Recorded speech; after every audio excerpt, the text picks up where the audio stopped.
علیکم ورحمۃ اللہ وبرکاتہ نحمدہ ونصلی ونسلم علی رسولہ الکریم اما بعد فاعوذ باللہ من الشیطان الرجیم بسم اللہ الرحمن الرحیم۔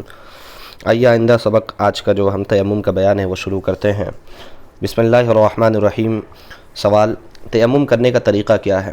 اس سے پہلے ہم بتا چکے ہیں کہ آپ کو وضو کے فرائض اور غسل کے فرائض ہم آپ کو بتا چکے ہیں کہ وضو اور غسل کیا ہے اور کن باتوں سے وضو فرض ہو جاتا ہے، غسل فرض ہو جاتا ہے، اور وضو کب کرنا مستحب ہے، کب کرنا مکروہ ہے، اور کب وضو کس طریقے سے وضو کرنا ہے، وضو میں کتنی باتیں فرض ہے، کتنی باتیں مکروہ ہے، کتنی باتیں سنت ہے، یہ ساری باتیں گزر چکی ہے۔ اگر آپ اسے نہیں پڑھے ہیں تو پچھلے سبق میں جا کر کے آپ پڑھ لیجئے، انشاءاللہ کافی سارا علم ہو جائے گا۔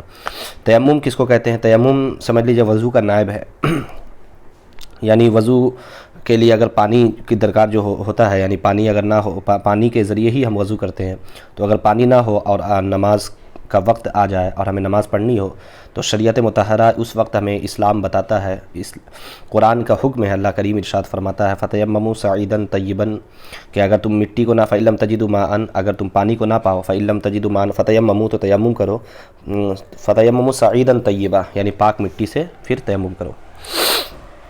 تو تیمم کا حکم خود قرآن کریم کے الفاظ سے ہمیں یہ بات واضح ہو جاتی ہے کہ تیمم کا حکم خود اللہ رب العزت نے ہمیں حکم دیا ہے۔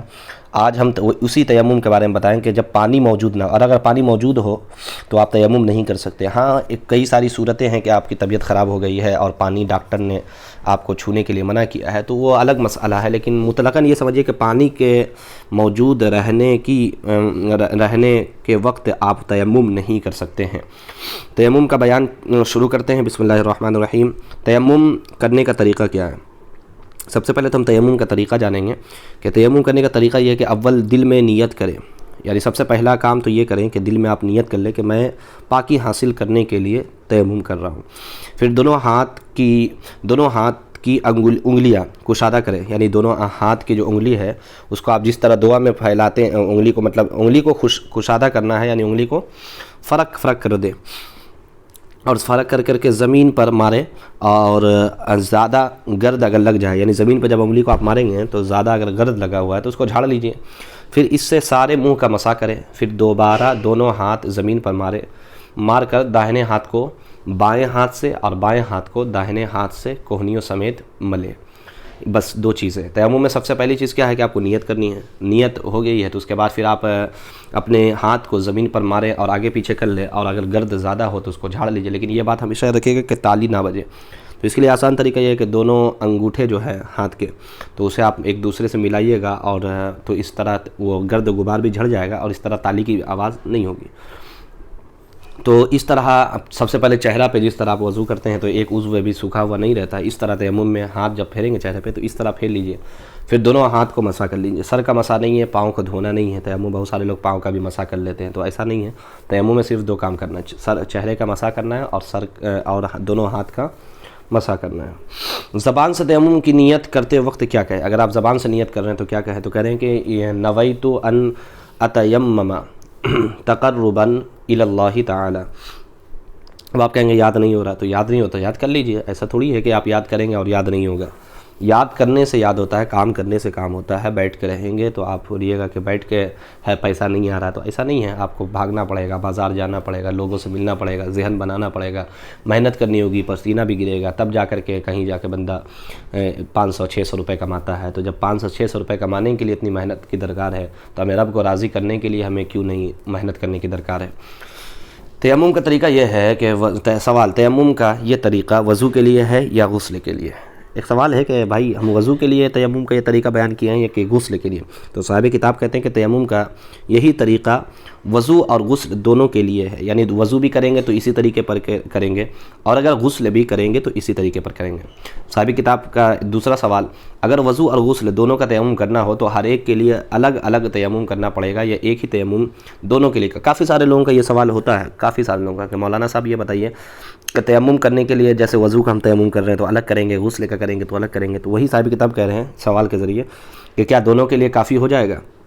کہتے ہیں دونوں کے لیے ایک ہی تیمم کافی ہے، یعنی جب آپ ایک تیمم کر لیے ہیں، اگر غسل کے لیے کیے ہیں تو وضو کے لیے کافی ہے، تو جب آپ غسل کے لیے تیمم کریں گے تو وضو کے لیے وہ تیمم کافی ہوگی، آپ کو الگ سے کرنے کی درکار اور کرنے کی ضرورت نہیں ہے۔ تیمم میں کتنی باتیں فرض ہے؟ جی، تیمم میں 3 باتیں فرض ہے، اس کو ہمیشہ یاد رکھیے گا۔ سب سے پہلا نیت کرنا ہے، نیت دل میں نہیں ہے تو آپ نہیں ہو سکتا ہے، آپ کو تیمم نہیں ہوگا۔ اور دوسرا پورے منہ پر ہاتھ پھیرنا، یعنی چہرہ جس کو ہم کہتے ہیں، جو چہرے کی تعریف ہے پیشانی کے بال سے تھوڑی کے نیچے تک، ایک کان کے لو سے دوسرے کان کے لو تک، ہر عضو کو پانی سے ہم دھوتے ہیں تو یہ پورا عضو کو پر ہاتھ پھیرنا یہ ضروری ہوتا ہے، فرض ہے۔ یہ دونوں ہاتھوں کا کوہنیوں سمیت مسح کرنا، یعنی دونوں ہاتھ کوہنیوں سمیت ہم مسح کریں گے، یہ بھی ہم پر لازم ہے، فرض ہے۔